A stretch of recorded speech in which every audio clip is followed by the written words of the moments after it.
Dr Jarrod Meerkin, welcome to one of our very first episodes of Project 100. Wow, I feel privileged. Well, I do. I actually feel privileged. And you are, I just going to have to read this out. You're an accredited exercise physiologist with a PhD from University of Tech in Queensland. You also have a master's degree with honours and a Bachelor of Applied Science from the University of Wollongong. And you're an expert on DEXA technology, which we're going to talk about in a second.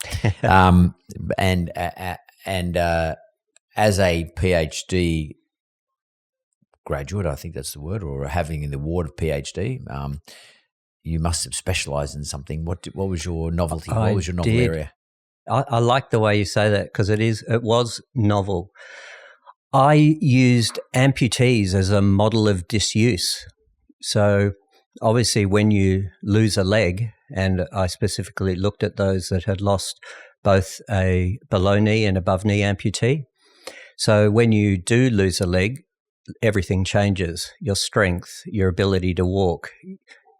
So gait changes, strength changes, bone density changes, muscle mass changes. And I looked at all that sort of thing over the course of what should have been 3 years, but was 5.5 years. You must have turned into part-time at some stage, did you? No, I had Just got too busy. I specifically wanted to look at above-knee amputees, and I felt like a little bit of an ambulance chaser because I wanted new amputees, and I only found one in that period of time.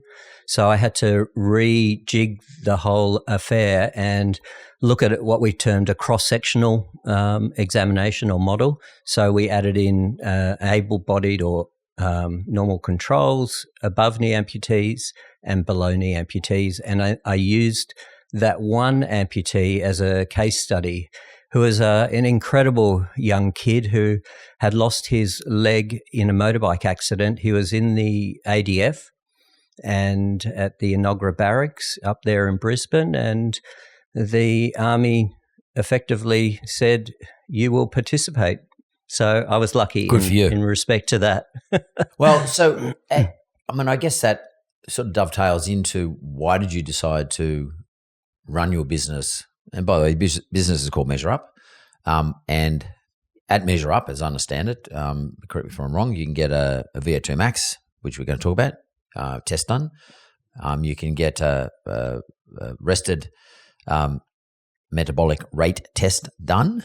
You can get a DEXA scan done. There's probably other things you can get done, but we're only going to talk about those three things today. But why did you decide to specialize in those areas? Look, it started back in 1992 when I first started using DEXA as part of my research work for my master's, actually looking at whether a 12-week program in young sedentary males could improve or increase bone density. Back then, there were some exercise studies done, but a lot of them we were still trying to figure out what was the best type of activity to improve or increase bone density. As we now know, that is strength training or resistance training. And that just led to the progression from master's to PhD, still trying to answer a few questions and still utilizing DEXA as the main tool to look at muscle mass and fat mass changes, bone density, for example. And then post PhD, I was with the Paralympic Committee for 3 years as their National Sports Science Research Coordinator. That was getting research studies into the Para Games here in Sydney in 2000, and then helping to implement the Paralympic athletes into able-bodied, what was called CISSAS system back then. So the State Academies and Institutes of Sport, to integrate them into those academies. Back into academia, again as a research fellow in the obesity and exercise domain, and again picking up DEXA as the main tool, and then realizing that I'm really not cut out to be a research academic, and I wasn't smart enough, so in my opinion. So you become a businessman instead. Yeah. Well, do you mind just explain to us, like a DEXA is a scan, or so, sort of like an imaging process where we look at fat, bones and muscle, if I can put it in the simplest terms. That's all it is. And the relationship between the three of them in terms of percentage of total body. Yeah. But what does DEXA actually stand for? So it is dual energy X-ray absorptiometry. It sounds really fancy, but it's not. The two different energies of X-ray, hence the dual, one looks at the soft tissue, one looks at the hard tissue or bone, and the attenuation, as a big word, between the two, to actually provide you with a measure of bone density and also fat mass, lean mass. So, DEXA really hasn't changed since 1987, except in scan speed. That's all that's changed. So in 1996, the one I was using at QUT in Brisbane, it took 20 minutes to do a whole body scan.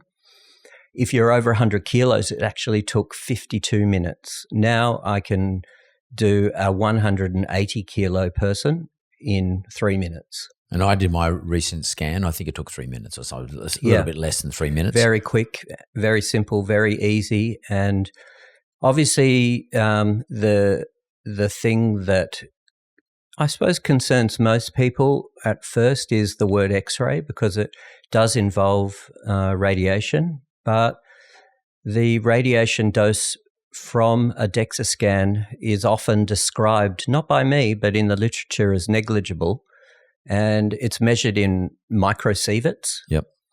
And it's 1 to 4 microsieverts of radiation from a scan. Let's put that into perspective. Yeah, an average human can probably gets about 100 sieverts a year. So, how many sieverts you're talking about? Microsieverts. Microsieverts. So, the background dose that we all get every day is about 8 microsieverts. Just from being at sea level. Correct. Worse if you're above sea level. So, really, we're talking about negligible microsievert intake into us as a result of being into a DEXA. And we're going to talk about the one I did with you only this week. I have to admit, I've done a number of DEXAs over the years. I've done 2 with you guys, but I've been doing them for a long time. And interestingly enough, I haven't really sat down and compared my most recent results, but I do know when I was doing them at least 10 years ago, and I used to go to a guy in Bondi Junction, who's not there anymore, and I used to do them just to see. It's interesting, over a 12-week period, I used to see what my baseline position was at the beginning of 12 weeks, where I had fat that I could lose in order to make weight to fight.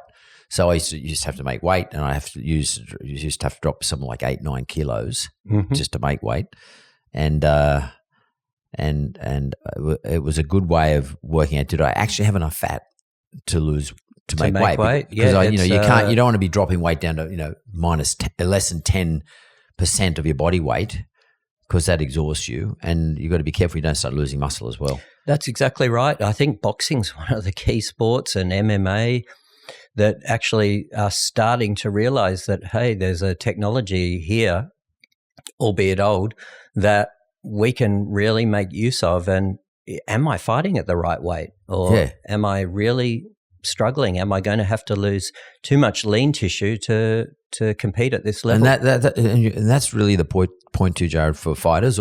But equally, I could apply that to other people too, like just someone walking around, someone who just says out of vanity they want to lose a whole lot of weight to get cut and get perhaps a 6-pack or something along those lines. Vanity.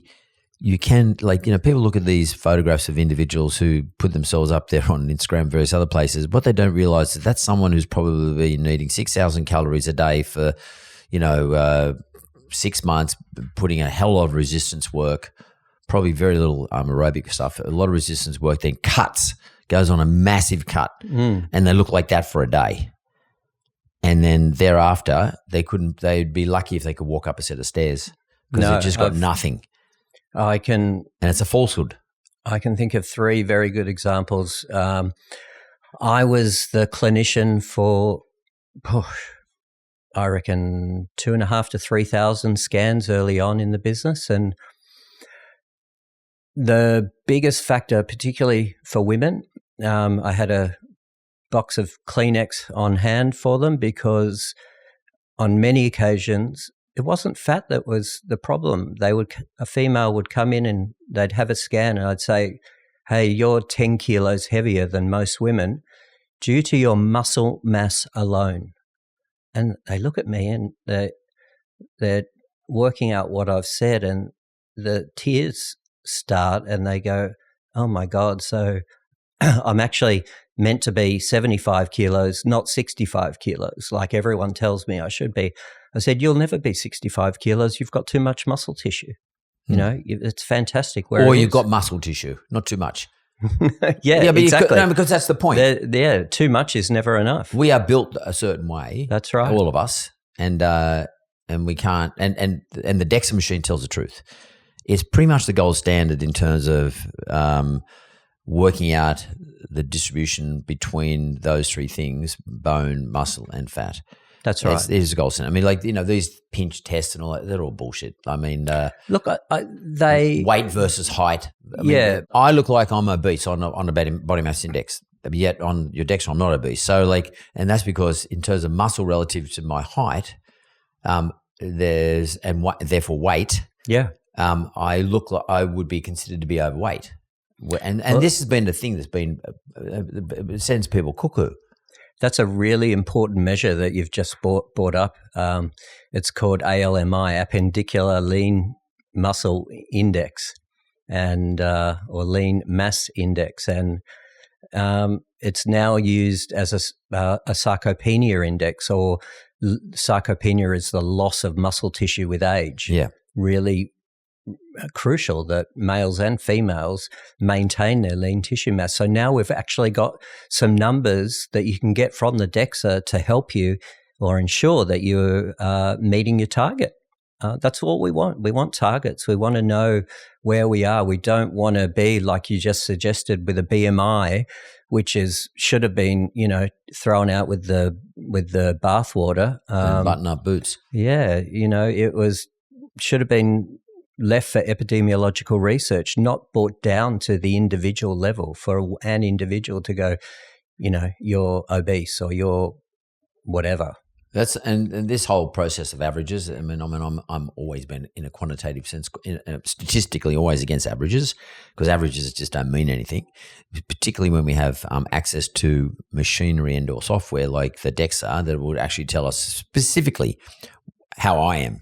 Yeah, you can compare me to my cohort, but you're comparing me specifically to my cohort, as opposed to just taking me on a BMI number and comparing that to the whole cohort, the cohort of people my age who are all being measured exactly the same way. So this is a much more specific way of finding out where I sit. Can I just ask? So you said something interesting about sarcopenia, and sarcopenia being sort of like a disease as you get older, let's call it, of muscle wasting or losing your muscle, your form, and that sort of dovetails right into this whole concept of longevity, or living longer, or perhaps living better for the length of time you do live. How would someone use a DEXA? And I'm using a DEXA as a baseline for myself, not to lose weight, to make weight for fighting anymore, just as a baseline from here on, and let's do one every year or whatever the period is until the day I die. That's how I consider I'm going to do it. So I get a sense of where I'm losing muscle, where I'll be able to concentrate on regaining muscle, where I'm gaining fat, and where I perhaps want to lose fat, where it's dangerous. Where does a DEXA then, in your opinion, in your clinical opinion, does a DEXA scan fit into the whole process of people at least thinking about longevity? I would choose 4 measures. The first that I would say to everyone not to even consider or worry about is body fat percentage. Again, it's another measure that has taken your individual result. You've taken your fat mass, divided it by your weight, given you a percentage. Why? So you can compare it with someone else. Use the absolute values from the DEXA: absolute fat mass, absolute lean mass. So the 4 measures for me would be lean tissue mass. Overall, I want to know how my body is faring in terms of absolute total lean mass or muscle mass. That's what you mean by that? Lean mass being the actual muscle in my body. Yeah. Yep. Right. Then I would go down to one of the indexes. That would be the appendicular lean mass index, ALMI, and that allows you to provide a reference around sarcopenia. So for males, you want to be above 7.25. What does that mean? 7.25 kilograms per meter squared. You want to have per kilogram per meter. Yeah, so it's squared. examining the muscle in the amount of muscle in the arms and the legs divided by height squared. Right. And what does that tell me? Well, that just gives you a very easy, quick reference to go, wow, I'm above 7.25. That's great. That means that is one of the factors associated with sarcopenia. There's another two. One is gait speed. So you get up from a chair and walk a certain distance. It should be within a particular range. And the third is grip strength. They are the three clinical tests used to determine if an individual has or is sarcopenic. Right, that's interesting. So I've got a grip strength dynamometer in my car, and I'm actually I often do one, and they say that you should. I think a male over 50, which I'm in that category, should be able to grip 45 kilos. Yeah, is that about right? Yeah, I think that's spot on. I think I grip more than that, but I mean that you should be doing at least that. Yeah, there are some normative tables around. They're very easy to find online, and you should be equal. Ideally, yeah. You might have a dominant hand or something, but normally you can. I mean, we just do both because it's literally a 5-second test. Yeah. So, and yeah, you get some very useful. The other really unique one is a hang test. Yeah, how long you can hold your own body weight. So that's a great one for people just to do on their own in the gym, or they've got someone there that can, help them with the stopwatch. Just going back to the DEXA though, so you said something interesting about fat. So the DEXA also will show you where the fat's distributed. Yeah, so we've done lean mass, ALMI, appendicular lean mass index. Then I would do your total fat mass. This is all off the DEXA scan. Correct, yeah. And if you want to, you can break that down into the trunk, the left arm, left leg, right leg. And the DEXA does do that? Yep, does it all for you. And then probably one of the most important clinical indicators is what we term visceral fat. And the DEXA, and this is, it provides an estimate of visceral fat. People say it's a measurement, but one, you need to have a really well-trained clinician to make sure you've got the cut lines for visceral fat in the right spot. So it is looking pretty much over the belly button from back to front, a little tiny box over the belly button. And it gives you a really good indicator of the amount of fat tissue that is surrounding the organs. So, and that fat is responsible for cardiometabolic type diseases, type 2 diabetes and heart disease. So that marker in itself, in centimeters cubed, is also a very, very useful indicator. So they are the four: lean mass, fat mass, ALMI, and visceral fat measures. And how about bone density? Well, where does that fit into the whole longevity discussion? They're the soft tissue measures. Yep. Then we move on to bone density. Right. And I was at a symposium on Wednesday with the High Performance or Human Performance Symposium for the Australian Army.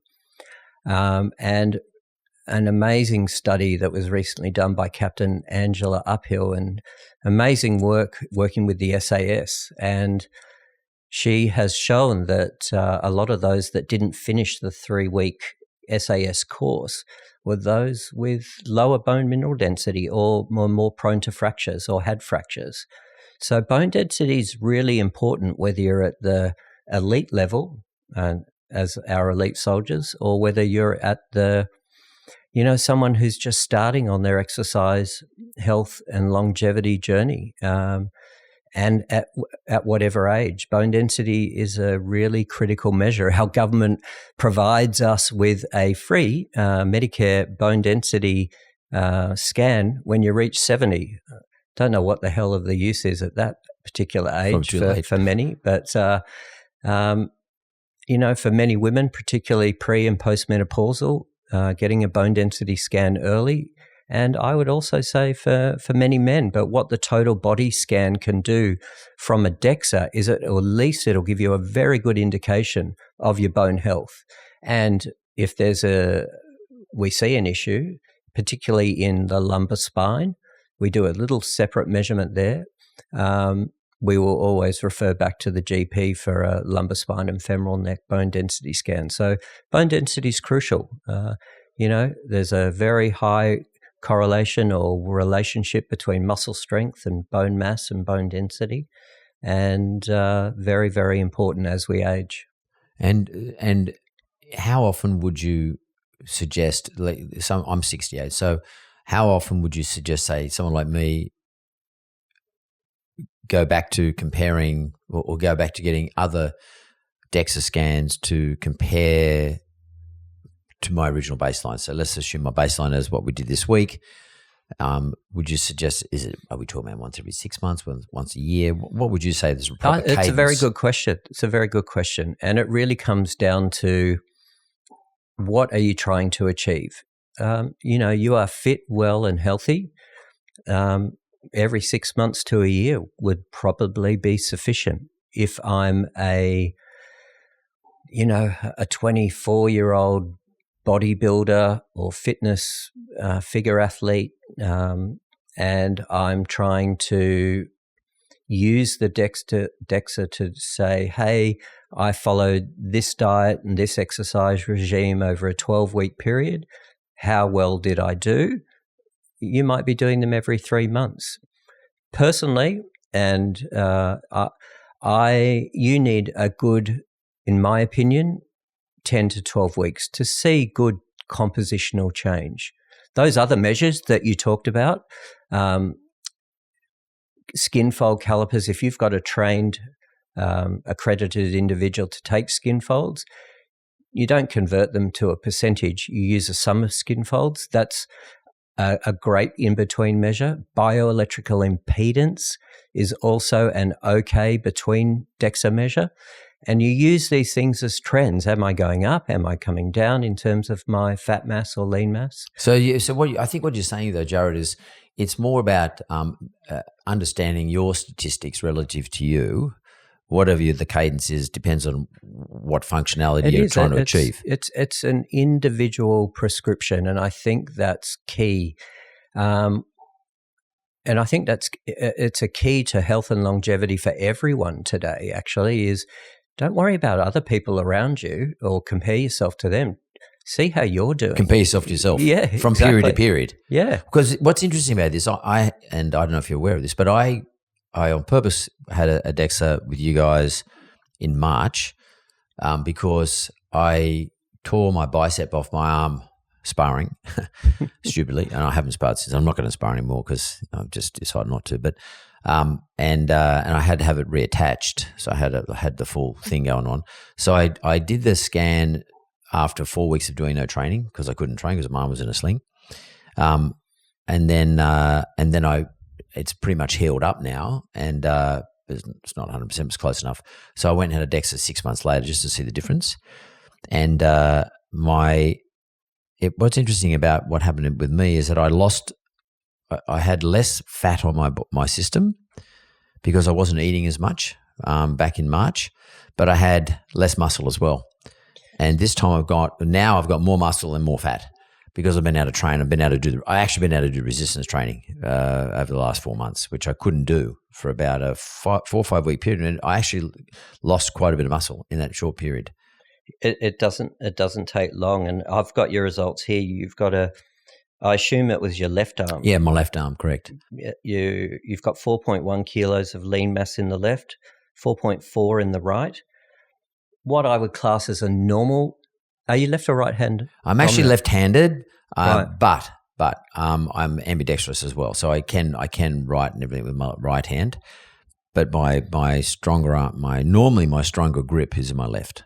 Right. Okay. And I'm a southpaw, so yeah, interesting. A normal dominance difference would be 250 grams difference between the left and right arm. That's what I would, in inverted commas, say is a normal dominance difference. So your difference is 300 grams the other way. Yeah, so, well, that's the injury. So you've got probably a little bit more work to do to rebuild it. Yeah. Yeah, it's and actually because I couldn't train, like I didn't feel like training, to be honest with you, but because I had my arm in a sling, I lost muscle pretty much everywhere because I had to just basically stop doing weights generally for quite a while. And then when I did, it's amazing when I did start back, I was much weaker, so I had to start all over again, sort of thing, which is, that's important because this is an example where DEXA tells you something. You have an injury as you get older, you get injuries. It's much easier to get an injury, I should say. And then you can sort of see where you started, where you are, and it gives you a bit of a goal to perhaps get back to where you were 6 months early or a year early, perhaps. And for me, it's adding science to what we think. I already knew I'd lost muscle. I could tell. But you look yourself in the mirror, don't you? And I knew how strong I did or didn't feel. I knew that instinctively. But I didn't really know how, why, where, and what a DEXA does for you is actually gives you proper measurements, and you can actually do proper comparisons in a scientific, or at least scientific is not the right word. More technical, more properly mathematically calculated through the software. Yeah, exactly. Which is your software. It makes things very easy for you. I used it when I did a meniscus in my right knee, and I used it to see when my left thigh and right thigh musculature were back to where they should be. Yeah, and I know I'm not back there, and I thought I was getting close, but as a result of doing this week, I know I'm not there, and that actually like it motivates me to go a bit harder and try a bit more, because when you're doing especially arms, I don't do a lot of arm exercises, but I probably should be doing more of that because you get a little bit when you've had an injury, you get a little bit gun shy. You're not sure how much you can pull or how much you can twist. Very true. And you think, especially as you get older, because you're thinking about that bloody operation, you don't want to have to go through the process again. So, Jarrod, how easy is it to get a DEXA scan? Do I have to go to a doctor? Do I have to get a referral? Do I just bring up you guys? How's it all work? For bone density, you require a referral Australia-wide. For a body composition scan, it's much simpler in New South Wales and Queensland. You don't require a referral from a medical practitioner. You can just give us a call and come in and have the scan done. Victoria, could go to town here, but I won't. Victoria changed the licensing regulations in 2018 and destroyed 5 DEXA businesses very quickly.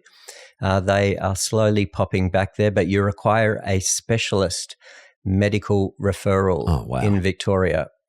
Not a GP, but a specialist. Yes. That's too expensive.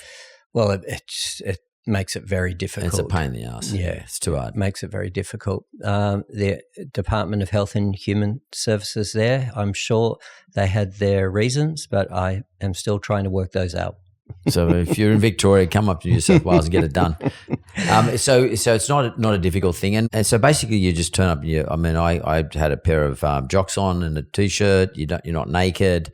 You lay down on your back on the DEXA machine. As we said earlier, it takes a couple of minutes. It's no big deal. And pretty much your technician there, his name was Brendan. Yes. The results are sort of immediate. He can sit Less down than and go through it with you. Yeah. No, he's a very skilled physiologist and a great part of our team, actually. And we get imparted that information very, very quickly and easily and in a format that's very easy to understand. I think that's the most important part. There are a lot of numbers to look at, and you need to pick out the ones that are important, like we've just discussed, and take the individual through those. I think what's also important to mention is that, like every measure, there are errors involved, and the errors in the DEXA is plus or minus about 250 to 300 grams. That's why, and you wouldn't get one done every week because obviously the error is going to come into play there. 2, there's some biological variability that you need to take care of. You go to the bathroom beforehand, try not to exercise, perhaps in the morning before you scan.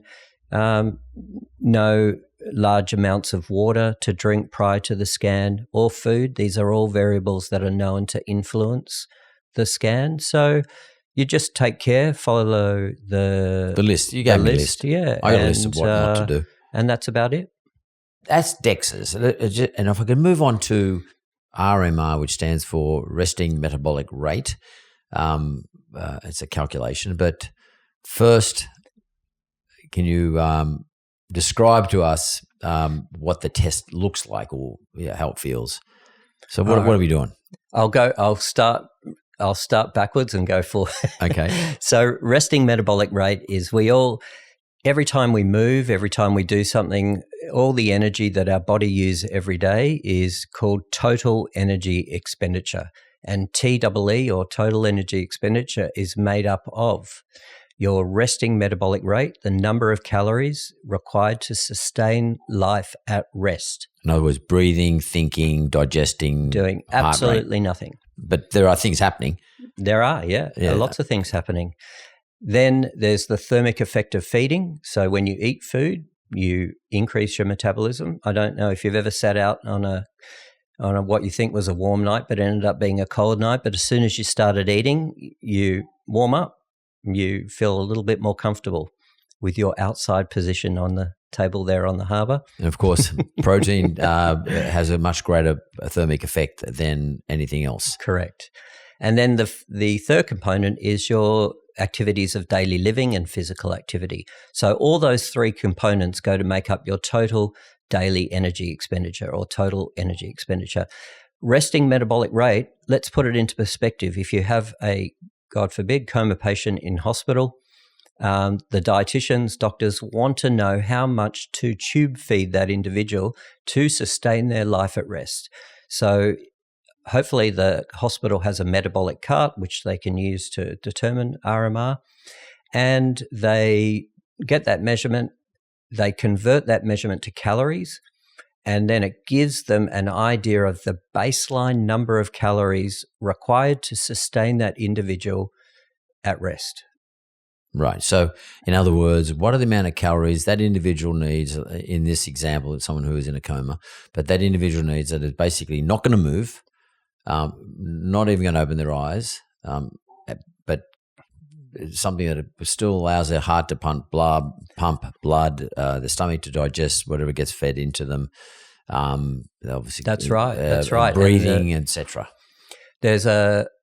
So what are those components? It's a good question. So ELIA, I can't remember the date exactly, but I've given you some papers that you can. They're all free access papers that will reference a lot of what I've spoken about today, and one of them is this ELIA reference, and that he was the first individual to actually try and determine how many calories per day at rest the organs required. So if you lay out your organs on a table and you stick something in them and it can give you a number, your heart, lung, liver, kidneys, and brain, it's around 200 to 400 calories per kilo per day per your organ tissues. One of the most energetic of all is actually the kidneys. Wow. And so that's where this requirement for something at rest comes from. Your body has these organs, and those organs require energy to exist. No matter what you do, you need to give those a certain amount of energy. And in my case, well, maybe you just quickly describe, though, what the test is. Well, I'll finish this quickly. Yep. So that's the component of in metabolism for the organs. Your muscle tissue is about 20 calories per kilo per day. Right. Your fat or adipose tissue is about 3, bones about 5 to 10. So they all require energy too. They do, but at rest, a lot less than your organ tissue. I always say that, the ultimate weight loss thing would be to, increase the size of your organ tissues over 12 weeks, and you'll drop a hell of a lot of weight. But obviously, that's not quite possible.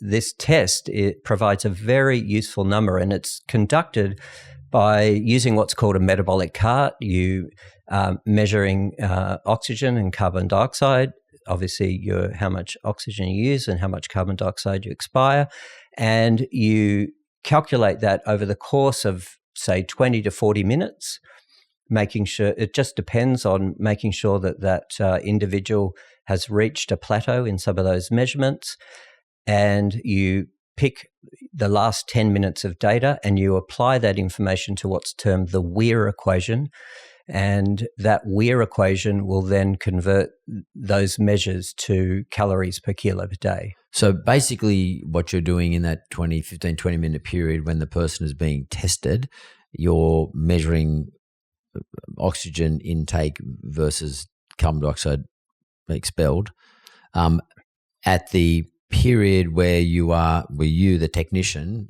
driving the machine that's looking at all this, are convinced that the person is actually at rest for a period of time where you can actually make the measurement, because probably at the beginning they're a little bit nervous or That's whatever. That's correct. It's exactly right. Maybe the heart's racing, etc., because that was the case in my case. And perhaps at the end they might be nearly asleep, which might not be where you want them to be either.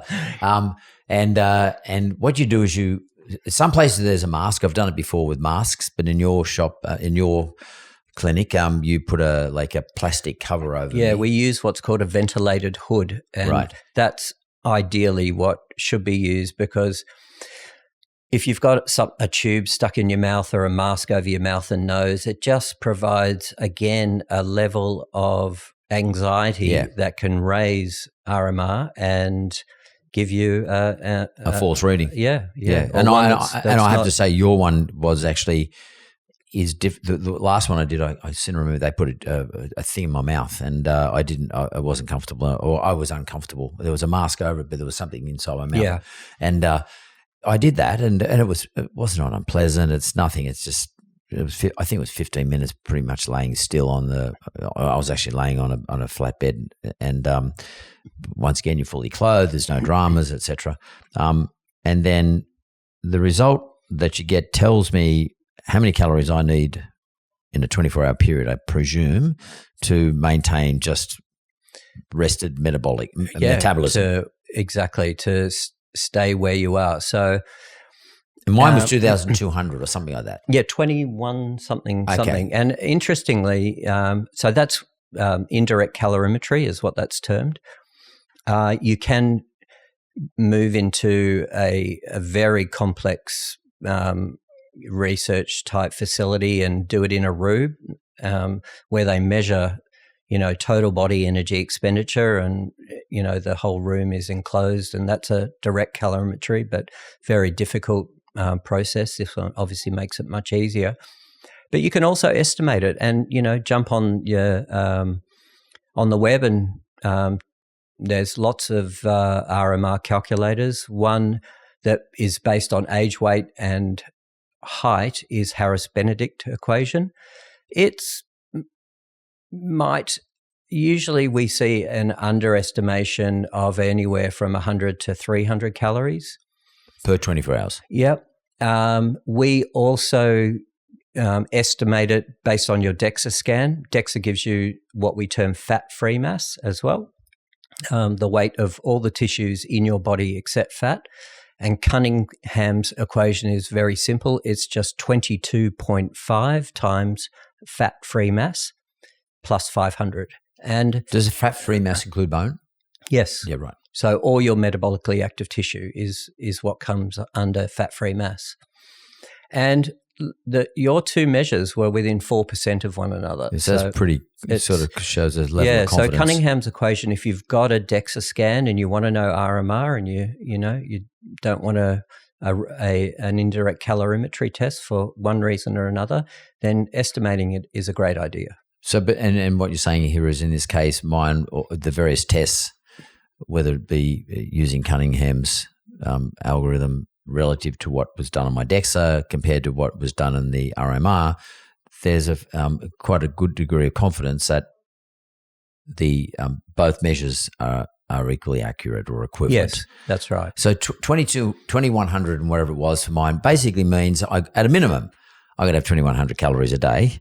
But there's some assumptions that should be added to that. Sustain your Correct. life at rest. Correct. So we've got to add some assumptions to that. So, I do get up in the morning, I do walk around, I do clean my teeth, I do eat my lunch, I do go to the gym, I do go to work, et cetera, et cetera. I drive a car. So there are a number of assumptions that can be made on top of that.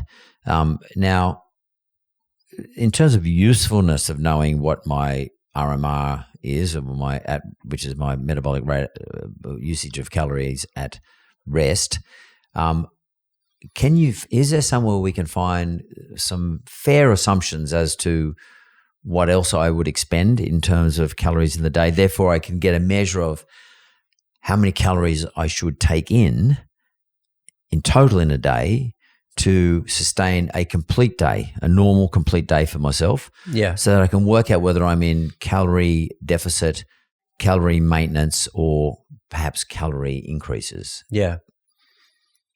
No, it's a very good point. I'll refer back to Angela's study as well with the SAS soldiers. They are expending around 7,500 calories per day. Right. They are ingesting 4,500. So they are still in a significant deficit. In their last week of training, they dropped down to a calorie intake from 4,500 to 495 calories or 475 calories per day. So obviously, a couple of boiled eggs and an avocado or something. They need to stress these guys. Yeah. Their expenditure is still over 7,000. So Wow. the deficit's enormous. Now, in that 3-week block, they lost 4.5 kilos of fat and 3 kilos of lean mass. This is where RMR is useful. In the olden days, you would get your RMR and you would multiply it by a weighting factor, from sedentary through to elite. That weighting factor, I think, for sedentary is about 1.2, so RMR times 1.2, up to... So another 20%. Yeah, up to RMR times, 1.8 or 1.75, 1.8. So it's, and what we believe is that, those estimations were useful, but if you've got a bodybuilder who wants to put on lean tissue, they're going to have to get their RMR, get that number, multiply it by a certain factor to go, okay, this is what I need to increase lean tissue mass. But we know that when they're eating such a huge amount of food, which, might be 3,500 to 5,000 calories a day, they are going to put on fat mass as a result of that. And then they go through their stripping 16 weeks of, prior to competition and try and lose that fat mass that they put on while trying to be muscle protective. So it's a real fine balance between you've got your RMR, then what do we do? What do I multiply it by to get into, a safe deficit or a maintenance, right? Maintenance, or just to put on enough lean tissue without compromising fat mass. And, and that's where good physiologists and dietitians particularly can help. So let's say, I mean, and the big discussion at the moment, and I'm talking about, when I say the big discussion, the more popular discussion at the moment, and that's amongst the Peter Attias, the Andrew Hubmans, and all Simon Hill, everybody who talks about these sorts of things, saying in terms of longevity, we need to have a certain level of muscle mass and strength for our functionality. But also because there's a lot of attention towards the amount of glucose that muscle absorbs or the muscle uses. Therefore, it sort of helps in relation to maintenance of your relative amount of glucose in your system, so you don't sort of fall into these other metabolic areas like diabetes, etc. So it would appear that a good level of muscle relative to the type of body you have, but a good level of muscle is an important thing to do. As we get older, as you mentioned earlier, we start to lose muscle anyway, so we're sort of fighting against it all the time. But it does indicate to me that we have to take in a certain amount of calories, way above in my case, 2,100. Yeah. How do we work out? And you're a physiologist, I'm I know it's much more complicated than this, but how do you sort of get a sense of, okay, I know what my RMR is. I know that I want to, let's just call it, maintain my body mass as it is today because I'm happy with what the DEXA showed me relative to where I want to be. I'm not assuming I want to put any more muscle back on my left arm, whatever. I'm just saying I'm happy. How do I work out what my maintenance should be, my maintenance level of calories should be? Unfortunately, trial and error. Yeah. And again, this might be a really good use of, okay, I'm at 2100. I'm going to ingest 2900, and I'm going to have a 30-40-30 split, 30 protein, 40 carb, 30 fat. And obviously, you can work out your macronutrients and to calculate up to what those 2,900 calories per day all that would stuff's be. online anyway. We can find that out. That's all very easy. It sounds complex, but it's actually very easy. And so I'm at 2,900. I'm going to do this for 12 weeks, and I'm going to see what happens. Yeah. And you can perhaps go and get another. That's what I'm saying. That's where another scan in 12 weeks' time can be very, very educational and about you, about the individual. Yeah. Informs you as to, your expenditure, what you've been doing in the gym. You've got you're doing some cardiovascular work, you're doing a bit of interval training, you're doing your strength and conditioning work, and you're combining that on 2,900 calories a day with a 30-40-30 split. And I'll go, I was here, day one, where am I after 12 weeks? Did that work? Yes or no? That's the answer. It's up to you. If you're going to, visit the Krispy Kreme shop in the airport every time you go through the airport, and it's not going to help. It's not going to work. You have to be disciplined. And why have another DEXA scan? Spend more money if it's an individual, informative experiment on oneself that can be incredibly useful. And the positive or the negative is either way, it's informative. I put on 3 kilos of muscle in 12 weeks, or wow, I put on 3 kilos of fat and no muscle. So what's that doing? Well, it's informing you that your strength and conditioning program wasn't quite right. Were you eating sufficient protein at 30%? Was that at 1.5 grams per kilo? Should I push it to 2 grams per kilo for the next 3 months? There's lots of things that you can tease out in order for you to work out what's right. I'll refer back to a really interesting study by pretty much the father of the metabolic work, Ansel Keys. He looked at conscientious objectors during the war, or post-war actually, and it's called the Minnesota experiment. He measured their metabolic rate, starved them to 1,500 calories per day, so not what you and I would consider a starvation diet. Some people recommend 500. Some people 800. I know some people say, would put all women across the world on 1,200, and that will make you all lose fat. But for this instance, it was 1,500 calories per day.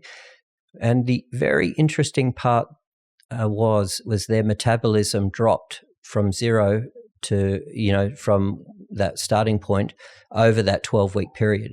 So starving yourself has an impact on metabolic rate. And if your metabolic rate is 2,100 and your goal is to put on muscle, eating 2,100 calories a day ain't going to help. So you really do have to be disciplined, and you really have to be prepared to measure and manage what you eat. And I think that's the key. And as I say, what you can't measure, you can't manage. Yeah, exactly. And this is all about measurement, by the way. I mean, it which is. By the name of your business, Measure Up. But this, for me anyway, it's all about measurement, and which is why I did the test in March, and then I did the test again more recently in September. And I have put on, I was 78 kilos when I did the test in March. and I'm 84 and a bit kilos for the test last week in September. So I put on 6 kilos of weight, and what's interesting is the distribution of that weight between muscle and fat. And I did eat a lot more calories, and I did train a lot harder than I had been prior to the test I did in March, because I couldn't train. And what you said is a classic example. And that's why I did it like this on purpose. So you put on 2 kilos of fat mass, and you put on 2.3 kilos of lean tissue. Yep. And your body fat percentage, as much as I dislike that measure, went from 15.8 to 17.4. Yep. But now you've got your metabolic rate at around 21. Yeah. You knew what you were eating over that time. You can go and do a retrospective food diary on what you were eating over that period, and you'll go, okay, I now know why I perhaps put on that 2 kilos of fat mass. Yep. And I think that I could have eaten more protein. I could have taken in more protein, because I tended to, because I was just training really hard, and I just wanted to see what the outcome was. I didn't really care. Yeah. I wasn't, because I knew I was going to have this other test, and I specifically made sure I did it with your shop again. That's a really good point, to make sure that I had. If you're going to have a DEXA scan, I don't care where you get it done. Yeah.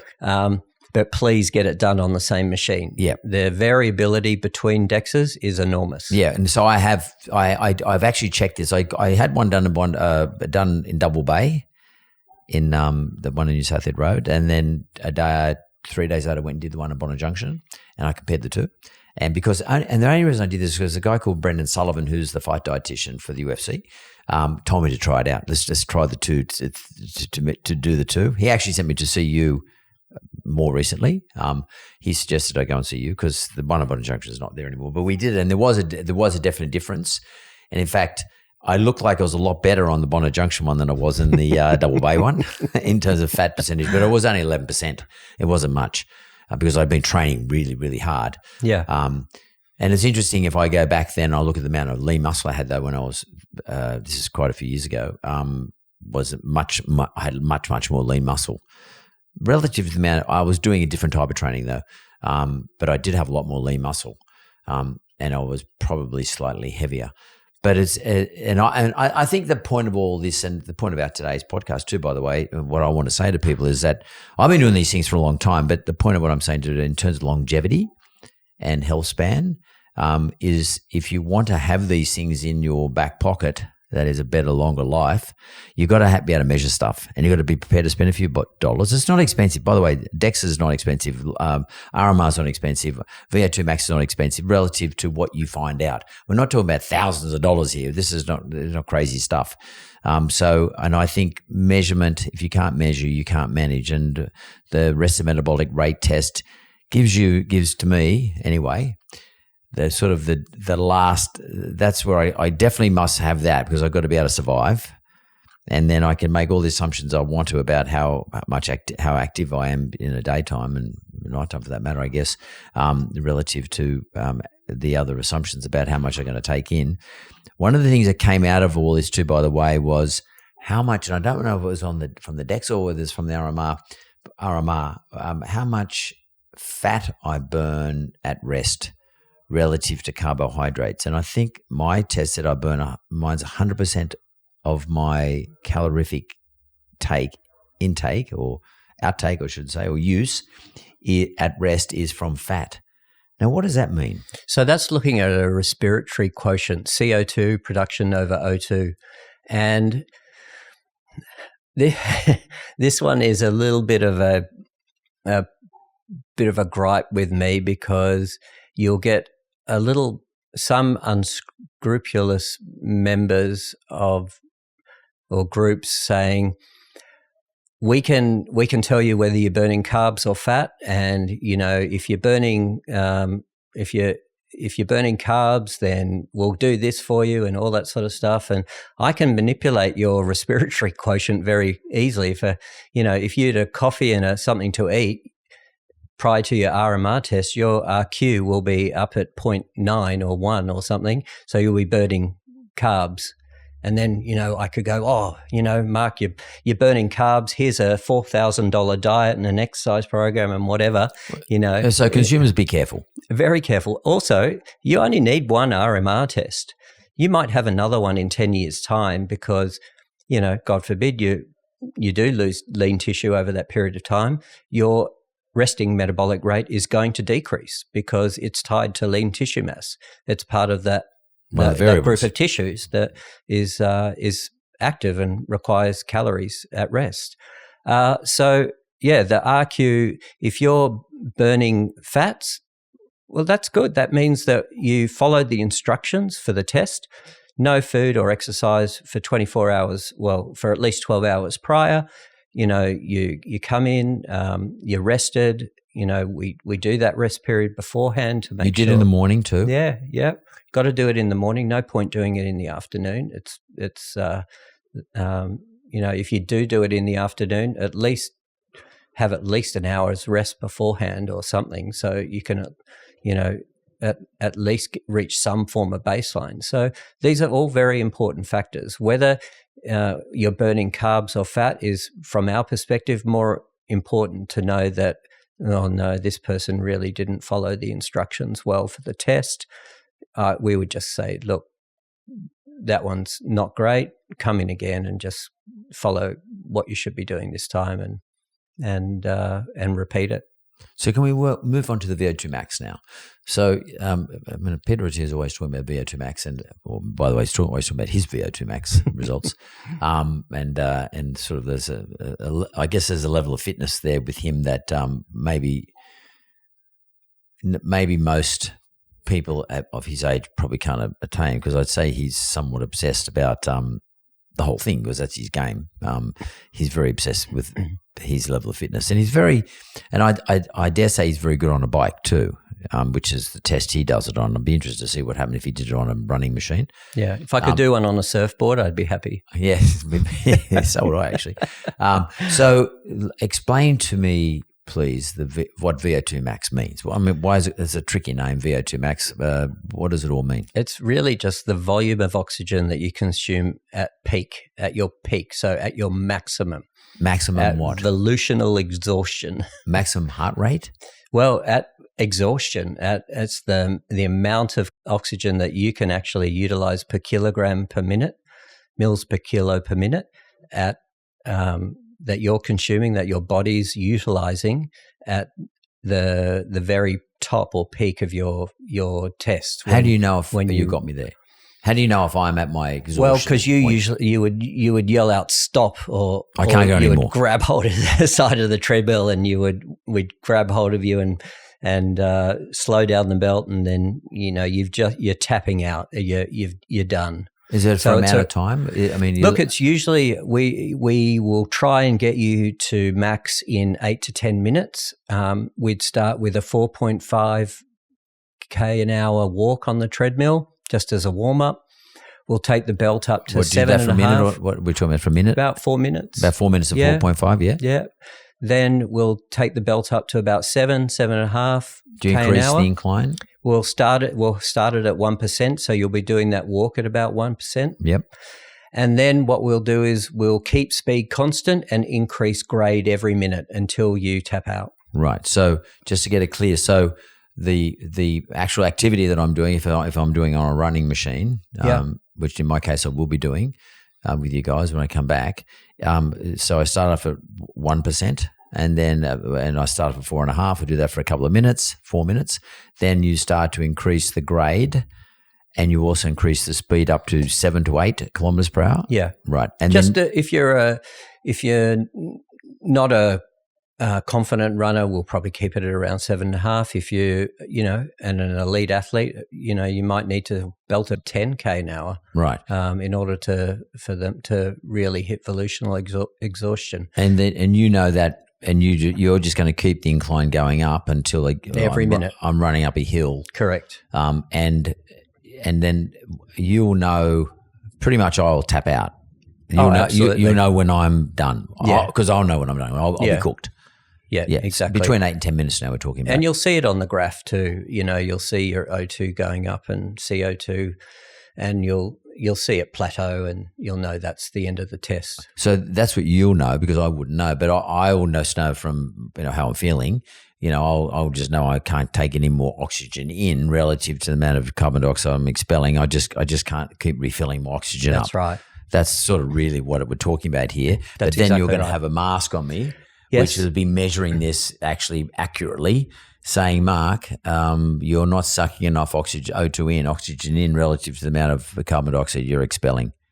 That's pretty much it, yeah. Yeah. When we'll measure all that, provide that feedback at the end of the test. Same with on the bike. We'll have you at a set cadence. For someone like me, it might be 60.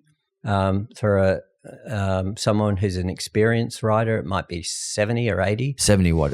Kilowatts or no? No, just their cadence, so their turnover the speed, of the pedals. yeah. Right. Yeah. But 60 what per minute or minute. something? Yep. And then we'll increase the wattage on the bike every, I think about 25 watts every minute. So, we might start a really elite level cyclist might start at 100 watts, and then we'll start ramping it up from there. For 8 minutes? Yeah. You really want to try and knock them over in about 8 to 10 minutes for a max test. Right. So they're sort of doing a couple of hundred watts. Yeah. That's pretty hectic. It's pretty hard. That's hectic. Especially for any length of time. That's right. Not that I'm an expert on bikes, but I do get on the assault bike, and I know that you're talking about some big numbers there. So now the VO2 Max then says to me, so I'll know I'm exhausted after the 8 or 10 minutes, and then you'll make a measurement. So what does the measurement tell me? It just tells me I'm exhausted. To me, it just means I'm exhausted. But what does it tell you? Like, what does it mean? It's a very good question. It gives you a number. Yeah. And that number, if we refer to Peter Attia uses, I think I've got that paper for you there. They've got a table. They'll compare your result versus a cohort. Yeah, a cohort, see where you sit with that. And then his goal is to get you to you're at did you say 67? 68. 68. So to get you at least 2 decades lower and then up into the elite category. So that he wants to see a massive shift in your VO2 over the course of his program, training, et cetera, et cetera. So really, again, it comes down to the individual. You're plotted on a table as to see where you are, to give you a comparative analysis of whether you're low, or poor relative to your cohort, though. Correct. Yeah. Correct. And who does this? Who produces the cohort analysis? Well, there's lots of different tables and researchers that have produced these over the years. It's been done. It's something that is sort of available to everybody to look at. Yeah. It's freely available. Yeah. I've put that. I've sent that one to you, so you. I've heard him talk about that. Yeah, the crew can have a. What do you use? Well, we use that same table, funnily enough. Yeah. So that paper is the Association of Cardiorespiratory Fitness with Long-Term Mortality among adults undergoing exercise treadmill testing. Right. So they're basically saying it's not a causation thing, but it's a correlation. They're saying mortality from all causes can be correlated to fitness, to VO2 max. Well, to your read. You have to be careful there, because it really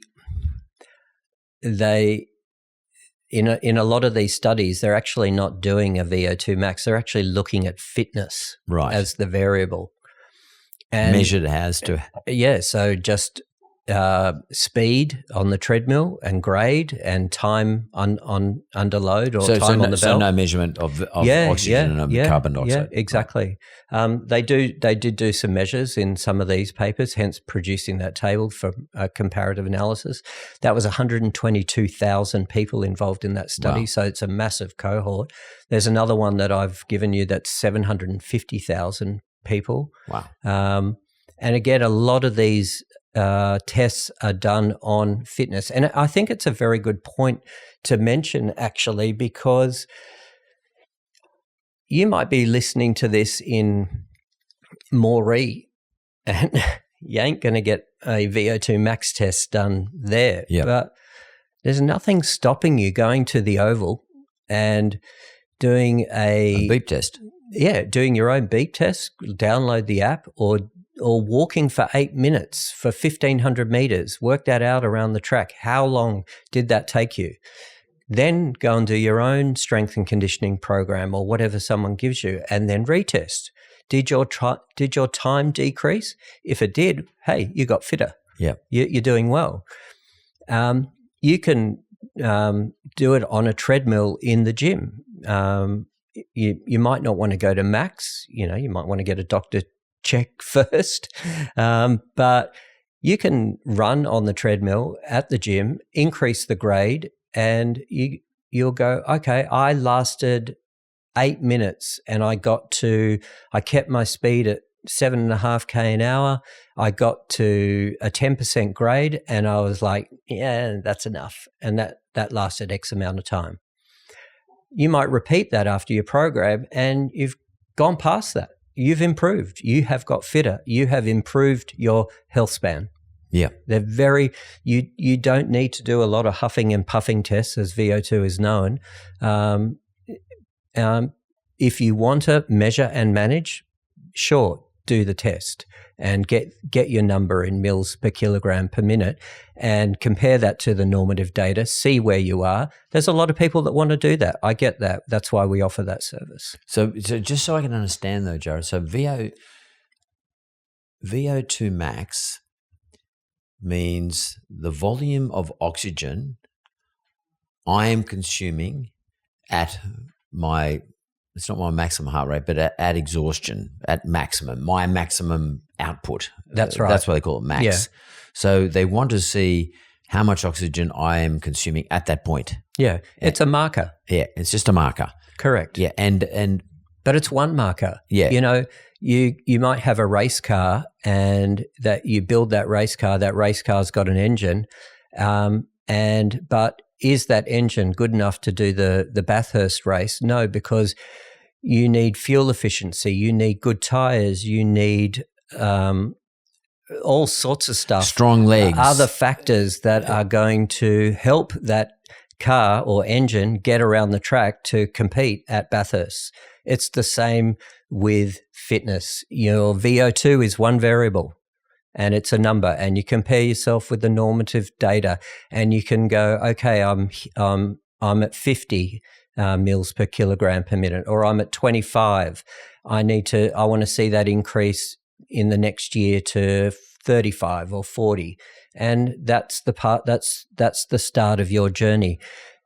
Running economy, strength and conditioning, just a few things that are also going to help improve your performance on the treadmill or with your fitness as well. So there are lots of variables involved in fitness and in improving your health, wellness, longevity, health span, not just VO2. So, but it'd be fair to say then, if you want to improve something, just by definition and instinctively, you need to be able to measure something, because improve, you have to say, well, from one to what? Or from one, you might go the other direction, two, you might be not improving, you might be going backwards.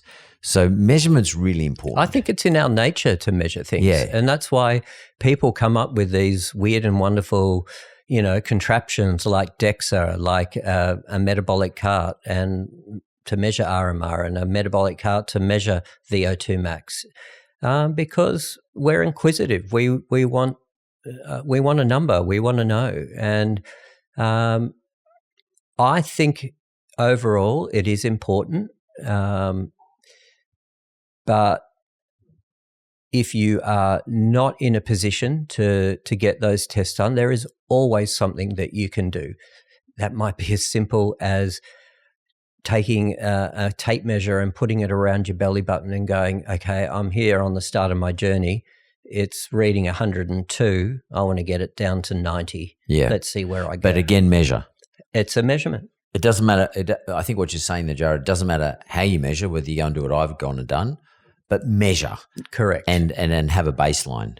And I think today's discussion with you, from my point of view at least, and for Project 100, is about the importance of baselines and having a starting point and seeing where you're going to end up. They're absolutely crucial. Yeah. There's no point just going, well, that's okay, whatever, because you're not going to achieve anything. No. And you need a period. You need a number of periods. Like you don't need. So not only should you have a measurement or a baseline today, but you need a number of periods between the next time you take the measurement. Yeah. So, and that usually should have some relationship to the cadence of those things you do to make the change. So the things you do to make the change might be what you're eating, and it might be what you're doing, like in terms of activity. So you need to have some rhythm around that, and that usually comes. Rhythm is about periods, number of periods you do something, just like music. It has a rhythm. There's a number of periods in a song. It's 2/4 or 4/6 or 5/8, whatever. There's a period. There is a cadence, and again, it's about measurement. Got to be able to measure these things. So, and I think one of the things I wanted to get across from today, and only because I've never really thought about it too much, other than anecdotally from what my experience was in the past, and now as a result of there being a lot more discussion and narrative around this stuff. Why it was important to have someone like you to come in to explain actually these things that I sort of been doing, but I didn't really know why I was doing it, other than I knew that it was a good idea. Measurement in terms of getting outcomes or knowing how you got to that outcome and whether it was a good outcome or a bad outcome or not such a good outcome is critical to better health span. We know, in other words, we know what we're doing. It's more, let's call it much more scientific. It's not anecdotal. That's right. Yeah. And that's your game. That's what you guys do at Measure Up anyway. Yeah, you measure and manage and, and from a psychological perspective, give yourself a pat on the back once in a while, wow, you've done well. Fat loss, muscle gain, improving fitness, then they're not easy. Yeah. And, you are entitled to have a smile on your face and give yourself a pat on the back and go, wow, I've done bloody well. This is great. And it's much easier to acknowledge that and recognize that, as we know, with a number. When should we give ourselves an uppercut, though? Let's say my percentage of fat on my last read. That's easy. If you're training and you're doing, you feel that you're doing something that should make a difference, that should change composition, that your baseline should change, and it doesn't, then it's an important result.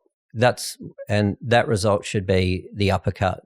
What the hell am I doing? Have I just literally wasted 12 weeks trying to do this? And you sit back and you go, well, nothing's a waste. Did I really apply myself? What did I learn? What have I learned? Where did I go wrong? And then, it happens a lot. It happens a lot. I have seen a lot of people come in for pre-post DEXA. There is no change. And they look at me and they go, and I go, well, when you really think about it, did you really, was it the 80-20 rule for you where or was it the 20-80 rule? In other words, 80% of the time you did the wrong thing and 20% of the time you did the right thing. Yeah, because like it's pretty hard to remain disciplined because we're not just talking about 12-week periods here, but I'm talking about a lifetime now, right? That's right. And that's a bit different to doing, like when I was fighting, I'd have a 3-month training program. And then after that, I would just go nuts. I wouldn't drink in that whole 12 weeks. But after that, like stupidly, that even on the night of fighting, I would have a drink after a couple of beers until one time I did it, I nearly passed out because I drank the beer. Because I had to weigh in before that night. And then I drank the beer, after I thought I didn't drink any water, I must have been dehydrated as well. And like I could feel my blood draining through my body, and I stopped and I went home.